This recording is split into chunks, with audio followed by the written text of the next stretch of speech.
Friends ನಮಸ್ಕಾರ. ಎಲ್ಲರೂ ಹೇಗಿದ್ದೀರಾ? ಎಲ್ಲರೂ ಚೆನ್ನಾಗಿದ್ದೀರಾ ಅಂತ ಅನ್ಕೊಂಡಿದ್ದೀನಿ. ನಾನು ಕೂಡ ತುಂಬ ಚೆನ್ನಾಗಿದ್ದೀನಿ. ಫ್ರೆಂಡ್ಸ್ ಬನ್ನಿ, ನಾನು ಇವತ್ತು ರೆಸಿಪಿಯನ್ನು ಮಾಡ್ತಾ ಇದ್ದೀನಿ.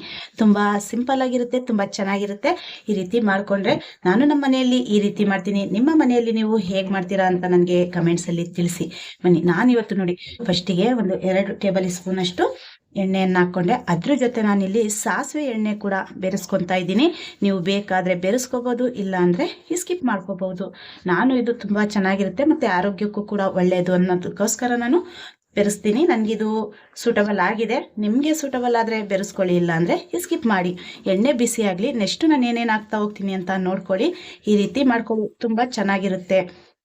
ಎಣ್ಣೆ ಬಿಸಿಯಾಗಿದೆ. ಈಗ ಇದರಲ್ಲಿ ನಾನು ಸಾಸಿವೆ ಕಾಳನ್ನು ಹಾಕ್ತಾ ಇದ್ದೀನಿ. ನೆಕ್ಸ್ಟು ಇದರಲ್ಲಿ ನಾನು ಕರಿಬೇವನ್ನು ಹಾಕ್ತಾ ಇದ್ದೀನಿ. ಅದರ ಜೊತೆಗೆ ಈರುಳ್ಳಿಯನ್ನ ಹಾಕ್ತಾ ಇದ್ದೀನಿ. ನೀವು ಈ ರೆಸಿಪಿಯನ್ನ ಮಾಡಿರ್ತೀರಾ, ಇಲ್ಲ ಅಂತಲ್ಲ, ಬಟ್ ಮಾಡುವಂತಹ ರೀತಿಗಳು ಬೇರೆ ಬೇರೆ ಇರುತ್ತೆ. ನಾನು ನಮ್ಮ ಮನೆಯಲ್ಲಿ ಈ ರೀತಿಯಿಂದ ಮಾಡ್ತೀನಿ. ತುಂಬಾ ಬೇಗ ಮಾಡ್ಕೋಬಹುದು ಮತ್ತೆ ತುಂಬಾ ಚೆನ್ನಾಗಿರುತ್ತೆ. ವಿಡಿಯೋನ ಎಲ್ಲೂ ಸ್ಕಿಪ್ ಮಾಡಬೇಡಿ, ಆದಷ್ಟು ವಿಡಿಯೋ ನೋಡಿ. ನಮ್ಮ ವಿಡಿಯೋ ನೋಡಿದವ್ರಿಗೆಲ್ಲ ಥ್ಯಾಂಕ್ಸ್ ಹೇಳಕ್ಕೆ ಇಷ್ಟಪಡ್ತೀನಿ. ಈರುಳ್ಳಿ ಒಗ್ಗರಣೆ ಆಗ್ಲಿ.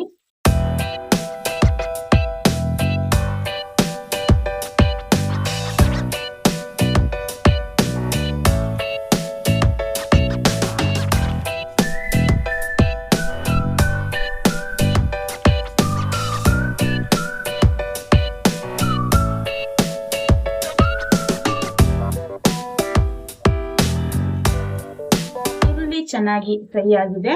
ಈಗ ಇದರಲ್ಲಿ ಟಮಾಟೆ ಹಣ್ಣನ್ನು ಹಾಕೊಳ್ಳೋಣ.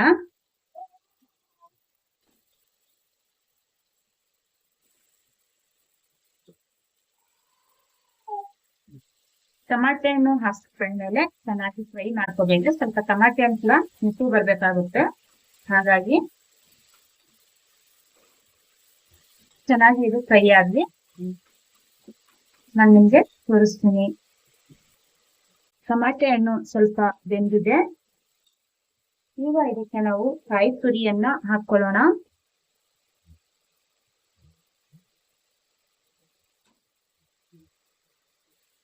ಕಾಯಿ ತುರಿ ಕೂಡ ಚೆನ್ನಾಗಿ ಫ್ರೈ ಆಗಿದೆ. ಈಗ ಇದಕ್ಕೆ ನಾನು ಅರಿಶಿನ ಪುಡಿ ಹಾಕೊಂತಾ ಇದ್ದೀನಿ. ಅದ್ರ ಜೊತೆಗೆ ನಾನು ಸಬ್ಜಿ ಮಸಾಲ ಏನಿದೆ ಅದನ್ನ ಸೇರಿಸ್ಕೊಂತಾ ಇದ್ದೀನಿ. ನಾನು ಎವರೆಸ್ಟ್ ಸಬ್ಜಿ ಮಸಾಲ ತಗೊಂತಾ ಇದ್ದೀನಿ. ಚಾಯ್ಸ್ ನಿಮ್ದಾಗಿರುತ್ತೆ, ಇಲ್ಲ ಅಂದ್ರೆ ಸ್ಕಿಪ್ ಕೂಡ ಮಾಡ್ಕೋಬಹುದು. 1-2 ಸ್ಪೂನ್ ನಾನು ಸಬ್ಜಿ ಮಸಾಲವನ್ನ ಸೇರಿಸ್ಕೊಂಡೆ. ಇದು ಚೆನ್ನಾಗಿ ಎಲ್ಲ 1-2 ನಿಮಿಷ ಫ್ರೈ ಆಗ್ಬೇಕು. ನೋಡಿ ಫ್ರೆಂಡ್ಸ್, ಈರುಳ್ಳಿ, ಟಮಾಟೆ ಹಣ್ಣು, ಹಸಿಮೆಣಸಿನಕಾಯಿ, ಕರಿಬೇವಿನ ಸೊಪ್ಪು, ಮಸಾಲೆಗಳು ಎಲ್ಲ ಚೆನ್ನಾಗಿ ಫ್ರೈ ಆಗಿದೆ. ತುಂಬಾ ಚೆನ್ನಾಗಿದೆ. ಈಗ ನೆಕ್ಸ್ಟ್ ಇದಕ್ಕೆ ಬೆರೆಸುವಂತಹ ಸೊಪ್ಪು ಏನಂದ್ರೆ ಬೀಟ್ರೂಟ್ ಬೆರೆಸ್ತಾ ಇದ್ದೀನಿ ನಾನು. ಹೌದು, ನಾನು ಬೀಟ್ರೂಟ್ ಈ ರೀತಿಯಲ್ಲಿ ತುರ್ಕೊಂಡಿದ್ದೀನಿ. ತುರ್ದು ತಗೊಂಡ್ರೆ ನಾವು ಪಲ್ಯ ಬೇಗ ಮಾಡ್ಕೋಬಹುದು. ಟೇಸ್ಟ್ ಕೂಡ ತುಂಬಾ ಚೆನ್ನಾಗಿರುತ್ತೆ ಈ ರೀತಿ ಮಾಡ್ಕೊಳ್ಳೋದ್ರಿಂದ. ನಾನಿಲ್ಲಿ 1 kg ಬೀಟ್ರೂಟ್ ಅನ್ನ ತುರ್ದಿದ್ದೀನಿ. ನಿಮ್ಮ ಅಳತೆದಂತೆ ನೀವು ತುರ್ಕೋಬಹುದು. ರೀತಿ ಕಲರ್ ಎಷ್ಟು ಚೆನ್ನಾಗಿ ಕಾಣಿಸ್ತಾ ಇದೆ ಅಂದ್ರೆ ತಟ್ಟೆಯಲ್ಲಿ ನೋಡಿ, ತುಂಬಾ ಖುಷಿ ಆಗ್ತಾ ಇದೆ ನೋಡೋಕೆ.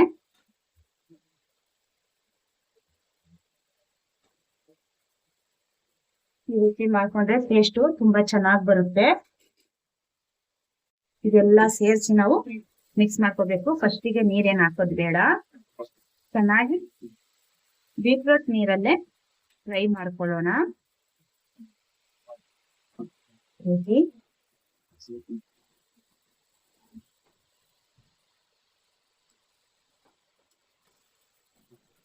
ಕಡಾಯಿಲ್ ಬೇಕಾದ್ರೂ ನೀವು ಮಾಡ್ಕೋಬಹುದು. ಕುಕ್ಕರ್ ಅಲ್ಲಿ ಮಾಡೋದ್ರಿಂದ ತುಂಬಾ ಬೇಗ ಆಗುತ್ತೆ.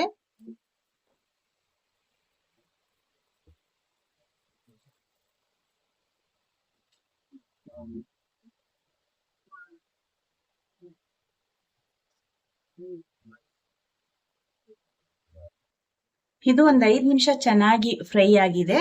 ಈಗ ನಾವು ತಟ್ಟೆ ಏನಿದೆ ಅದೇ ತಟ್ಟೆಗೆ ಒಂದ್ ಸ್ವಲ್ಪ ನೀರ್ ಹಾಕೊಂಡು ಮಿಕ್ಸ್ ಮಾಡ್ಕೊಳ್ಳೋಣ. ಜಾಸ್ತಿ ನೀರ್ ಬೇಡ,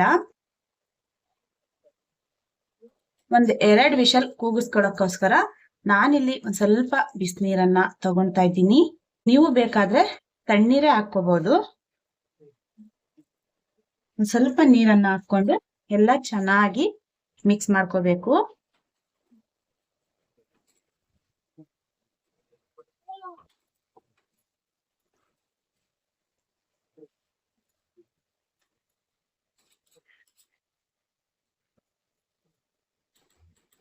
ಮೆಣಸಿನ್ಕಾಯಿ ಯಾವಾಗ್ಲೂ ಈ ತರಾನೇ ಉತ್ತರಿಸಿ.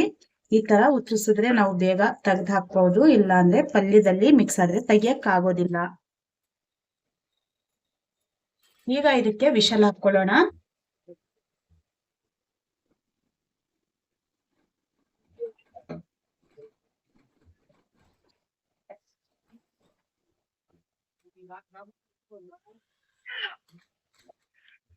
ಎರಡು ವಿಷಲ್ ಆದ ನಂತರ ತೆಗೆದ್ಬಿಟ್ಟು ತೋರಿಸ್ತೀನಿ ಯಾವ ರೀತಿ ಬಂದಿರುತ್ತೆ ಅಂತ.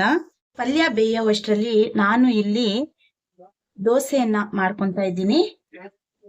ಬೀಟ್ರೋಟ್ ಪಲ್ಯಕ್ಕೆ ದೋಸೆ, ಚಪಾತಿ, ರೊಟ್ಟಿ ಎಲ್ಲ ಚೆನ್ನಾಗಿರುತ್ತೆ. ನಮ್ಮನೆಯಲ್ಲಿ ನಾನು ದೋಸೆನ ಮಾಡ್ಕೊಂತ ಇದ್ದೀನಿ.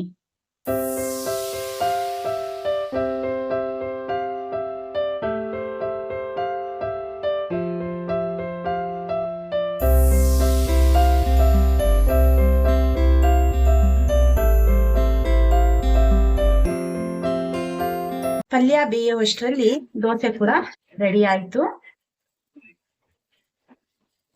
ತಿಂಡಿಗೆ ಈ ರೀತಿ ನೆಕ್ಸ್ಟ್ ದೋಸೆ ಕೂಡ ಹಾಕೊಳ್ಳೋಣ. ನಿಮ್ಗೆ ಈ ರೆಸಿಪಿ ಇಷ್ಟ ಆಯ್ತಾ ಅಂತ ಹೇಳಿ ಕಮೆಂಟ್ಸ್ ಅಲ್ಲಿ ತಿಳಿಸಿ.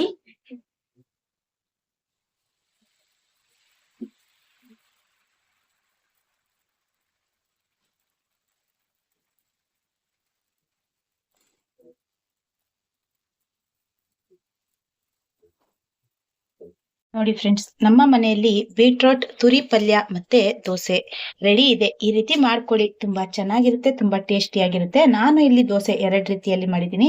ಒಂದು ಸ್ಮೂತ್ ಆಗಿ ಮಾಡಿದ್ದೀನಿ, ಒಂದು ರೋಸ್ಟೆಡ್ ಆಗಿ ಮಾಡಿದ್ದೀನಿ ದೋಸೆ. ನಾನು ಎರಡು ರೀತಿಯಲ್ಲಿ ಮಾಡ್ಕೊಂಡಿದ್ದೀನಿ. ನಿಮ್ಗೆ ಯಾವ್ದು ಇಷ್ಟನೋ ಆ ರೀತಿಲಿ ಮಾಡ್ಕೊಳ್ಳಿ, ತುಂಬಾ ಚೆನ್ನಾಗಿರುತ್ತೆ. ಮತ್ತೆ ಈ ರೆಸಿಪಿ ಬಗ್ಗೆ ಏನ್ ಅನ್ನಿಸ್ತು ಅಂತ ಹೇಳಿ ನನಗೆ ಕಮೆಂಟ್ಸ್ ಅಲ್ಲಿ ತಿಳಿಸಿ. ತುಂಬಾ ಟೇಸ್ಟಿಯಾಗಿ ಇದೆ ಇವತ್ತು. ನೋಡಿ, ಈ ರೀತಿ ಮಾಡ್ಕೊಳ್ಳಿ, ತುಂಬಾನೇ ಚೆನ್ನಾಗಿರುತ್ತೆ. ಮತ್ತೆ ಸಿಗೋಣ ನೆಕ್ಸ್ಟ್ ವಿಡಿಯೋ ಮುಖಾಂತರ. ಅಲ್ಲಿವರೆಗೂ ಬಾಯ್ ಫ್ರೆಂಡ್ಸ್.